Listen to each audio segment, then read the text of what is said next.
In the 7th century AD, the idea of Ukraine, Russia and Belarus was non-existent.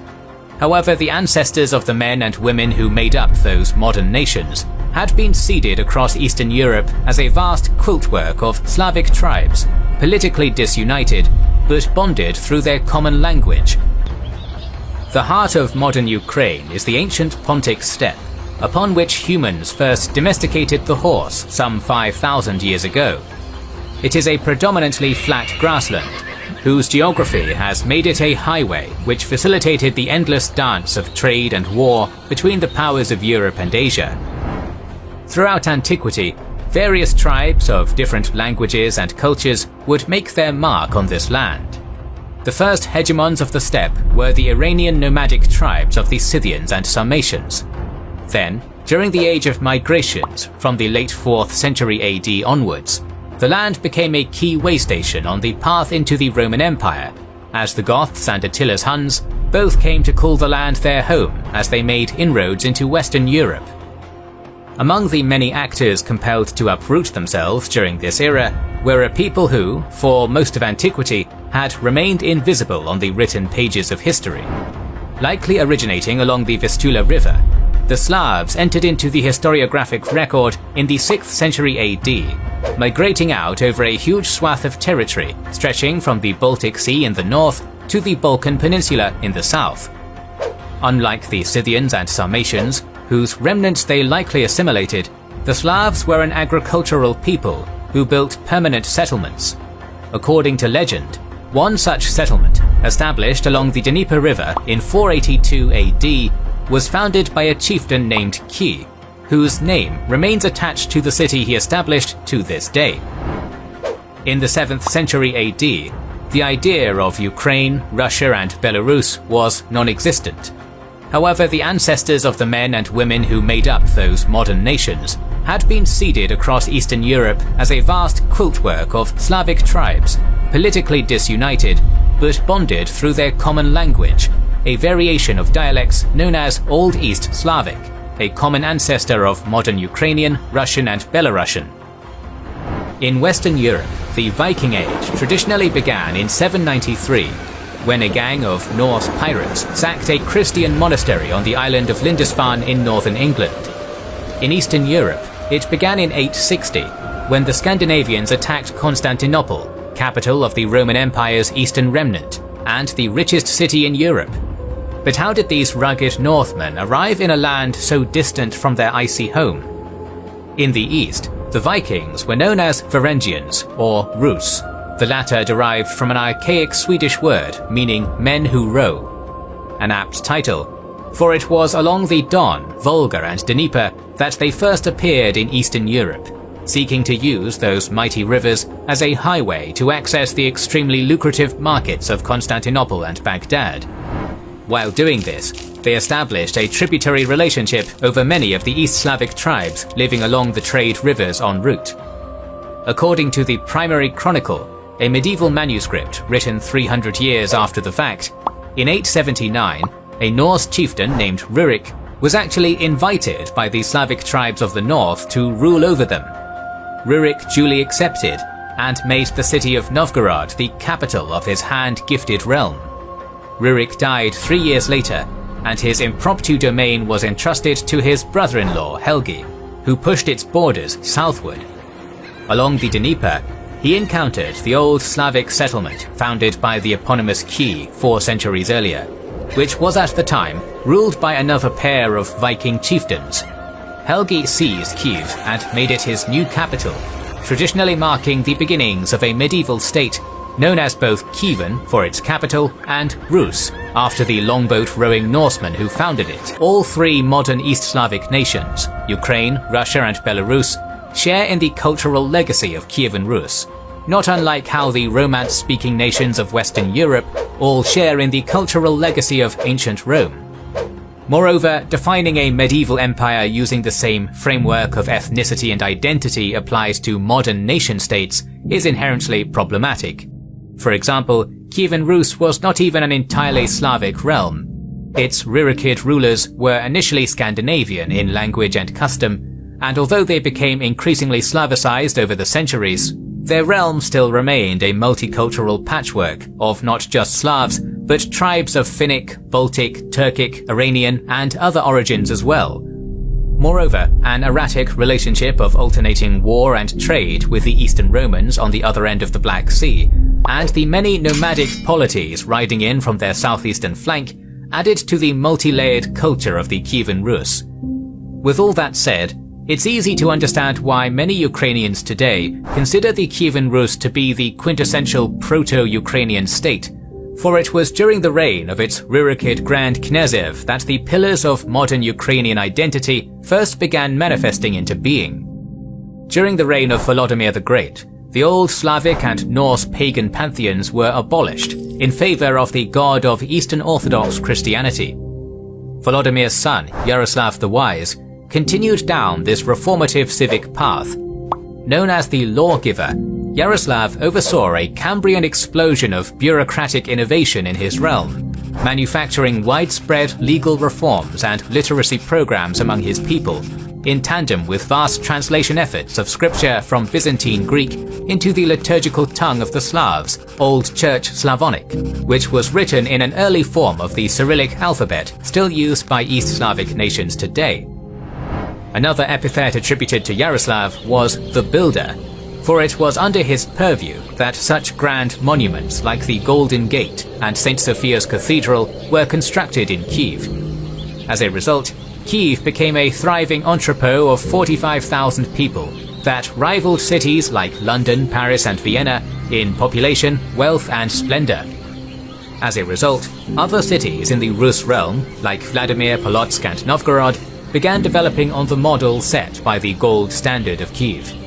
There is a common Ukrainian talking point that while Moscow was still a village, Kiev was a metropolis. Clouded as this statement is in modern nationalism, it is nevertheless correct. While Moscow was mentioned in the historic record for the first time in 1147 as a minor town on the border of the Principality of Vladimir Suzdal, Kiev was widely regarded as the mother of cities a century before that. Overall, a serious argument can be made for Kievan Rus as a cultural ethnogenesis of the Ukrainians. After all, the institutions introduced by this medieval state, especially the written alphabet and religious orthodoxy, have since evolved into core pillars of modern Ukrainian culture. However, these cultural imprints are also seen in Belarus and Russia. Moreover, Kiev was not the only influential urban hub in the Rus realm, with incredibly powerful cities like Novgorod, located in what is now the Russian Federation, historically challenging its influence many times over. Ultimately, Volodymyr and Yaroslav were not Ukrainian rulers, nor were they Russian rulers. They were princes of medieval Rus. In the same way that Trajan and Aurelius were not Spanish, French, or Italian by their modern definitions, but emperors of Rome. With that said, just as modern Italians can reasonably claim a particular affinity to their Roman heritage by virtue of their country being the erstwhile empire's traditional heartland, so too can Ukrainians look to the medieval empire of Volodymyr and Yaroslav and see the emergence of a distinct language and culture in their capital of Kiev long before there was ever a Tsardom, let alone Empire of Russia. If the golden age of Kievan Rus seeded the beginnings of a Ukrainian identity, then its decline and fragmentation allowed for it to develop as a unique regional phenomenon separate from other East Slavic peoples. Traditionally, the heyday of the medieval Rus ended with the death of Yaroslav the Wise in 1054, after which his massive realm began slowly drifting apart into functionally autonomous regional principalities for reasons including, but not limited to, the declining of their primary trading partners in eastern Rome, the influx of Kuman-Kipchak tribes in the Pontic steppe corridor, and the increasing frequency of dynastic power struggles and civil wars. Throughout the 12th century, the ability of Kiev's grand princes to exert control over other Rus cities waned, and although they remained united in their orthodox faith, independent principalities began emerging throughout the formerly united Rus realm. Although potentially reductionist, it can be said that it is within these newly independent principalities that the Eastern Slavs began branching off into separate ethnic paths. Russians have traditionally seen the emerging principalities of Novgorod and Vladimir Suzdal in this era as direct precursors to the rise of Muscovy, while modern historians in Belarus look to the Principality of Polotsk for their roots. Meanwhile, the vibrant principalities of Halych and Volhynia, formerly two separate realms, united in 1199 to form the thriving domain of Galicia-Volhynia, which stretched over most of what is now western Ukraine. The connective tissue of the Rus state was slowly fraying, and it is here, at this critical junction, that our favorite throat-singing kumis-drinking horse archers enter the story. For as long as Slavs had lived along the Dnieper, they had contended with the various nomadic peoples riding in along the Pontic steppe corridor. Some, like the Khazars, had managed to dominate them, while others, like the Pechenegs and Kumen Kipchaks, were kept relatively contained. The Mongols, however, were in a league unto themselves. Batu Khan's invasion of the Rus principalities, which we covered in our previous Kievan Rus documentary, was absolutely catastrophic. Among the many urban centers devoured in its wake was Kiev, which was burnt to the ground in November 1240. The mother of cities, already on the decline, would not recover its former prominence for centuries to come. Although calamitous in sheer death and destruction, in terms of the cultural and political continuity of the Rus principalities, the Mongol conquest represented more a political realignment than a total apocalypse. Indeed, the Mongols proved to be comparatively light rulers, demanding only regular tribute and participation in their military campaigns, and in return, allowing their subjects to live as they pleased. Under this Pax Mongolica, various Rus principalities recovered and began to thrive once more as autonomous vassals under the loose suzerainty of the Khan. It is here our story returns to the Principality of Galicia-Volhynia, whose wily prince, Danilo Romanovich, submitted himself to Mongol overlordship in 1246. Obviously, this was done to spare his realm from destruction, but it was also a shrewd political move. The Mongols weren't the only big kids on the block. The Poles and Hungarians were eyeing his lands as well, and by supplicating himself to the former, he shielded himself from the aggressions of the latter. Ukraine is a word which famously means borderland, and the geopolitical plight of Danilo, whose realm was sandwiched between Mongol Khans and Catholic kings, was one of many such examples of it living up to its name.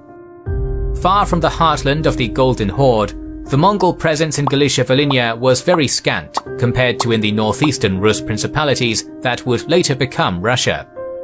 As a result, Danilo's policies shifted westward. Seeking to free his realm from the Mongol yoke, he entered into diplomatic overtures with the Pope in Rome. In 1253, this culminated in a papal legate bestowing upon him a crown. Henceforth, Danilo was transformed from prince to king, and his realm from the Principality of Galicia-Volhynia to the Kingdom of Ruthenia, Ruthenia being the Latinized form of Rus, which invoked the prestige of the lost empire to whom Danilo's principality traced their heritage. Pretty much immediately after this stunt with the Pope, the Mongols rode back in and politely convinced Danilo to swear fealty back to them, but he still kept his title, and his kingdom would endure for another century.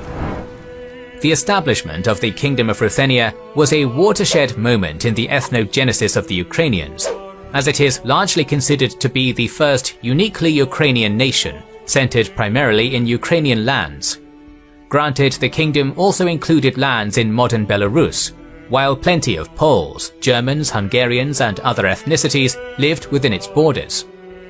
Nevertheless, well into the 20th century, ethnic Ukrainians were primarily called Ruthenians as a direct result of this highly influential medieval kingdom, a kingdom which was established 300 years before a Tsar was crowned in Moscow.